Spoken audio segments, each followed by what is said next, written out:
अस्सलाम वालेकुम। बिस्मिल्लाहिर्रहमानिर्रहीम। रब्बि इश्रह ली सदरी व यस्सिर ली अमरी वहलुल उक़दतम मिन लिसानी यफ़क़हू क़ौली।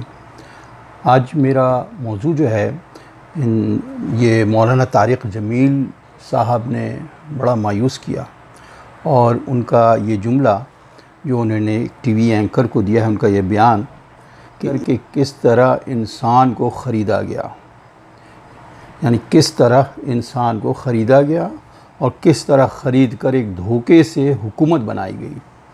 क्या ये अल्लाह के सामने खड़े हो सकते हैं? अल्लाह के नबी सल्लल्लाहु अलैहि वसल्लम के सामने खड़े हो सकते हैं? कमबख्तो, मैंने तो औलाद ज़बह करा दी और तुम तो चंद टकों के चक्कर में 22 करोड़ अवाम को ज़लील व ख़ार कर दिया। यानी इनका इशारा जो इमरान ख़ान की हुकूमत जो गई है ये no vote no confidence vote के ज़रिए, उसकी तरफ था कि अब जो नई हुकूमत आई है तो उस पर उन्होंने ये बयान किया। लेकिन बात यह है कि उनके बेशुमार बयानात में और दुआओं में सियासी झलक मिलती है कि मौलाना साहब का सियासत में बयान देना बिल्कुल ऐसे ही है जैसे कि इमरान ख़ान का मज़हब में बयान देना है। तो हर एक को अपने अपने डोमेन में रहना ही बेहतर है।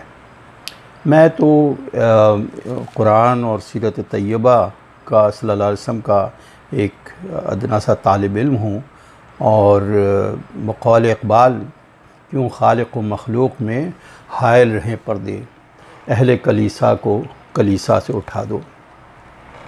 अब मैं कहता हूँ कि वो वाक़या जो मस्जिद नबी सल्लल्लाहु अलैहि वसल्लम का जो वाक़या हुआ था उस वक्त भी मौलाना तारिक जमील साहब जो हैं वो इसी तरह दुआएं कर रहे थे और दूसरी तरफ जो लोग हैं मस्जिद नबी सल्लल्लाहु अलैहि वसल्लम का तक़द्दुस पामाल कर रहे थे, जिनको कि अब सज़ाएँ हो गई हैं सऊदी हुकूमत की तरफ से 10-10 साल क़ैद और 20-20 हज़ार सऊदी रियाल। तो वो बेचारे उनके फ़ैमिली के साथ क्या हुआ होगा, ये जो गुमराह किया गया था, तो उस सिलसिले में उन्होंने उसको मज़म्मत तक नहीं किया और इमरान ख़ान ने भी नहीं किया, जो इंतहाई अफसोसनाक है। अब ये बयान के उन्होंने कहा कि ये जो इंसानों को ख़रीदा गया और तुम क्या जवाब दोगे, तो इस तरह का जो फतवा है वो दाग देना किस हद तक सही है। इन्ना अक्रमकुम इंदल्लाहि अत्क़ाकुम, तुम में सबसे बेहतर वो है जिसमें तक़वा हो। और जब हुज़ूर सल्लल्लाहु अलैहि वसल्लम से पूछा गया कि तक़वा क्या होता है तो उन्होंने कहा हा हुना हा हुना हा हुना, दिल की तरफ इशारा किया। तो तसव्वुर इलाही किसका क्या है हम कुछ नहीं कह सकते, ये अल्लाह ही को पता है।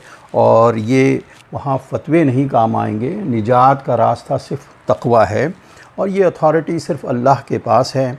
और इसके साथ साथ आप ये देखें कि एक जगह सूरह बकरा की एक आयत में कहते हैं कुल कुल्लु यामलु अला शाकिलतिह, अल्लाह के रसूल सल्लल्लाहु अलैहि वसल्लम को अल्लाह ताला कह रहे हैं कि हर आदमी अपनी अपनी शाकिलतिह के हिसाब से जो सांचा अल्लाह ने बनाया है, जो उसको दिया है, वो उसके हिसाब से काम करता है, कह दो।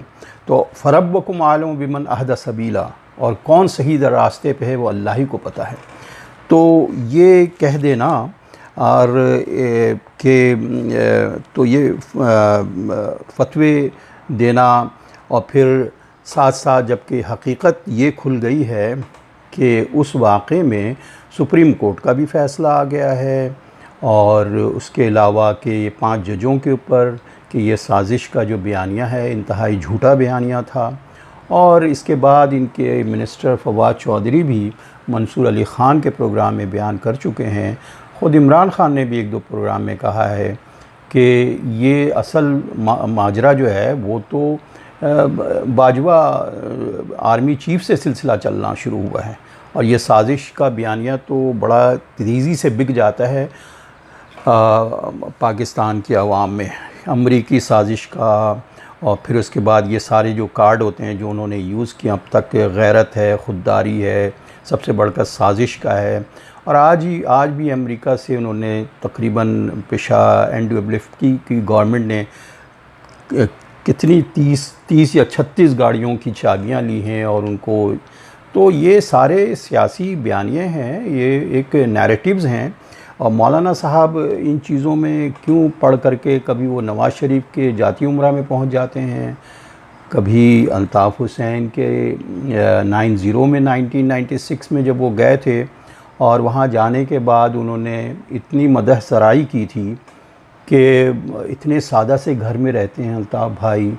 वहाँ पे आपको सच्चाई बोलना चाहिए कि देखिए हमें जो है तासुबात से अलग होना चाहिए। अल्लाह के रसूल सल्लल्लाहु अलैहि वसल्लम ने कहा है कि काले को गोरे पे और गोरे को काले पे कोई फ़ौक़ियत नहीं, सिवाय इसके कि वो जिसमें तक़वा हो। लेकिन वहाँ भी मदह सराई की आपने।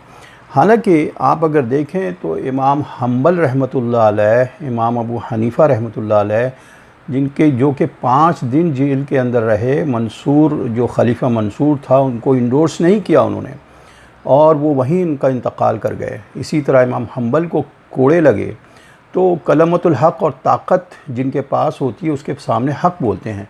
और वही नहीं, आजकल तक़ी उस्मानी साहब ने भी एक मरतबा इनकी इमरान ख़ान की सरज़निश की थी इस बात के ऊपर कि वो जब जंग ओहद का वाक़या बयान कर रहे थे और उन्होंने इस बयान में कोई एहतराम नहीं रखा सहाबा का और ये कह दिया कि जी वो लूटने में लग गए। तो आपका भी यही काम है कि इस्लाह करें, बजाय इसके कि मदह सराई में जो लग जाते हैं। तो आप उस वक्त भी आप देखें कि वो हज़रत निज़ामुद्दीन औलिया रहमतुल्लाह अलैह के पास जब बादशाह आता था वो दूसरे रास्ते से निकल जाते थे। ये होते हैं ये लोग जो सिर्फ़ खुदा का खौफ रखते हैं, असल बादशाह उसी को मानते हैं ये। तो ख्वाजा मीर दर्द के पास भी शाह आलम बादशाह जब आया तो पैर मोड़ के बैठा उनकी मजलिस में। तो उन्होंने कहा कि आप इस तरह हमारे मजलिस में या आदाब नहीं जिस तरह से आप बैठे हुए हैं। तो उन्होंने कहा मेरे पैर में तकलीफ़ है, तो बेहतर होता कि आप ना आते। तो ये जो जब तक कि ये मेयार नहीं होगा उलमाओं का, तो हम कैसे उम्मीद कर सकते हैं कि आम आदमी क्या दर्स ले रहा होगा। दूसरी तरफ आप ये देखें कि तरह तरह के इन्होंने मज़हब के सारे कार्ड इस्तेमाल किए पीटीआई में इमरान ख़ान ने, जो कि चाहे वो जहाद है, चाहे वो अम्र बिल मारूफ़ नही अनिल मुनकर है। और फिर उसके बाद अली मोहम्मद तो ये कहते हैं कब्र में अल्लाह पूछेगा कि जवानी दी थी कहाँ लगाई, कब्र में आपसे। और इमरान ख़ान की कब्र में आपसे फ़रिश्ते पूछेंगे कि तुम लोगों ने इमरान ख़ान का साथ क्यों नहीं दिया। तो ये सारी चीज़ें ये सारी ब्लास्फेमी में आती हैं सारी बातें। और आप बजाय इसके कि इस्लाह करें, आप ख़ुद उन्हीं की मदह सराई में लग जाते हैं। कहीं ये कहा जाता है इनके चाहने वाले कि सारे यजीद हैं और इमाम हुसैन ये हैं, तो नौज़ुबिल्लाह। तो यही सारी बातें हैं, बजाय बड़ा अफसोस है कि और फिर साथ साथ ये कह देना इस वक्त कि ये इन लोगों ने लूटा। उस वक्त भी तो मौलाना तारिक जमील साहब को नमूदार हो जाना चाहिए था जिस वक्त के 2018 में ये आए थे हुकूमत में, और आरटीएस सिस्टम बिठाया गया था और लोटे सारे जमा हुए थे, जहांगीर तरीन ने लोटे जमा किए थे। और उसके बावजूद भी 28% वोट है इनका और 70% दूसरे लोगों का वोट है। ये नहीं है कि 22 करोड़ लोग सब पीटीआई के। ये भी इनका जो जुमला है तारिक जमील साहब का बिल्कुल गलत है कि 22 करोड़ कहाँ से 22 करोड़ हो गए। 70% तो दूसरे लोगों के वोट हैं, पता ही नहीं इनको कुछ। और दूसरे के एक तो अनजाना है, अगर आपका इल्म नहीं है ये एक अलग बात है, और अगर झूठ है तो ये तो और बुरी बात है, क्योंकि झूठ भी इतना ही हराम है जितना शराब पीना हराम है। तो बहरहाल बहुत अफसोस हुआ, हालांकि दीन की बड़ी खिदमत की है, लेकिन उसके बावजूद मैं यही दुआ करता हूँ अपने लिए भी और मौलाना तारिक जमील साहब के लिए भी और उन उलमाओं के लिए जो कि उलमा हों लेकिन उलमाए सू की तरफ उनकी राह ना हो। और ये दुआ पे मैं बात ख़त्म करता हूँ। रब्बना ला तुज़िग़ क़ुलूबना बाद इज़ हदैतना व हब लना मिन लदुनका रहमा इन्नका अंतल वहाब।